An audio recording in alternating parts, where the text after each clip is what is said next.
আসসালামু আলাইকুম বন্ধুরা, আশা করি আপনারা সব ভালো আছেন। আলহামদুলিল্লাহ আমিও ভালো আছি। তো বন্ধুরা, গতকালকে আমরা একটা মরিচ গাছের চারা লাগাইছিলাম, আজকে লাগাইমু একটা বেগুন গাছের চারা। তো প্রথমে আমরা এইরকম একটা বক্স, এটার র্যাকও হয়, এরকম একটা বক্স আমরা ব্যবস্থা করতে লাগবো। আমি ব্যবস্থা করে আনছি। তো তারপরে একটু জল দিয়ে ভিজাই দিলাম, এরপরে একটু গোবর দিলাম নিচে, যাতে মাটিটা একটু নরম থাকে। মাটি দিই ওইটার মধ্যে। তো গোবর দিয়ে গোবরের মধ্যে একটু গাছ উস আছে, এর বাদে একটু পাথরের টুকরা টাকরা আছে, এগুলো আমি বাছিয়ে বাইর করলাম। বাইর করার পরে এটার মধ্যে আমি এখন মাটি দিমু। আপনারা দেখে যান।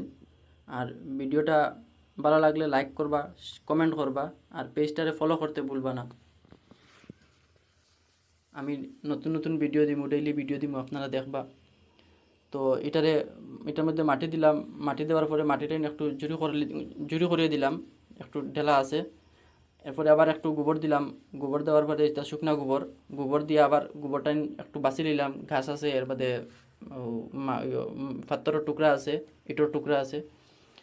তো যাই হোক, বাছিয়া বাছার পরে আবার দিলাম মাটি দিমু একটু। মাটি দিয়া আবার ইটেন তোরে ঢেলা ঢেলা আছে, ইটেন তোরে জুড়ি করে দিলাম। জুড়ি করার পরে মিডিলি কেন একটা গাঁত করলাম। গাঁত করার পরে এখানে আনিয়া চারা লাগাইমু। আর এই বক্সের মধ্যে একটাই চারা লাগানো যাইব, দুইটা লাগানো যাইতো না, কারণ জায়গাটা ছোটো। আর বেগুন গাছ তো যখন বড় হয়ে যাব, এটা 12 মাসি বেগুন, একটু বড় হইব। বড় হওয়ার বাদে যখন তার পাত্তা ছাড়বো আর সাইডে দিয়া ছোটো ছোটো ডাল বার হইব, তখন দুইটা হইলে চিফা হয়ে যাব। আর যাই হোক, এখন একটা লাগাইমু, পরবর্তীতে এটার মধ্যে একটা ঝিঙ্গা গাছ বা ক্ষীরার গাছ একটা লাগাইবার আমি করবো, ব্যবস্থা করবো। তো যাই হোক, আমি গতকালকে তিনটা বেগুনের চারা লইয়া আইসলাম, আজকে একটা লাগাইমু। আর পরবর্তীতে আমি লাগাইমু আর দুইটা। তো এটা প্যাকেট সিরিয়া, এটার মধ্যে লাগাই দিমু। লাগাইয়া এটারে মাটি উটি দিয়া বালা করিয়া চাপাইয়া দিলেইমু। আর মাঝখানে একটু উঁচা করিয়া দিমু, যাতে এটা ছাদর মধ্যে রইব, স্ল্যাবের উপরে ছাদের মধ্যে রইব। তো বৃষ্টি টিষ্টি দিলে, মেঘ গুগ দিলে এটার মধ্যে মানে জলটা যাতে জমিয়া থাকে না মাঝখানো। আর জল জমিয়া থাকলে এটা হইতো না, মরে যাব গাছটা। তো যাই হোক, আমার কাজটা প্রায় শেষ হওয়ার পথে।